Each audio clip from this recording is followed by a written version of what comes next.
Je moest uw eigen plan trekken, voor jezelf kunnen zorgen. Uw eigen bed opdekken, klein broertje nee te geven. Imposeert hem maar te flikken, maar toch ergens blijven hopen dat de papa je komt wekken. Steun van de familie, dat kon hem al vergeten. Want de liefde was ondertussen een tijdje versleten. En ze waren hem al een lange tijd vergeten. Ik kreeg met zijn moeder alles naar zijn kop gesmeten.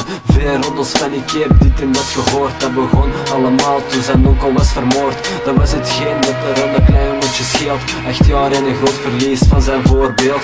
Nu wordt anders bekeken, de mensen kijken hem scheel. Hij durft niet eens te zien in zijn eigen spiegelbeeld. Hij droomde over geluk, maar dat was niet echt. Zware last op de schouders, dus ze lopen niet meer recht. Ze kijken naar hem, gelijk een viezerik, dus geen schrik. De kleine jongen, dat was ziek, dus nu weten waar die ene zit. In hoofd blijft spit en zijn hart is verscheurd. Precies dat hem bij de leven zit, kop omhoog. Nee, kop naar beneden, mijn ogen zijn altijd gericht naar mijn tenen. Maar ik sta vast op mijn benen, kop omhoog, gericht naar de hemel. Bang.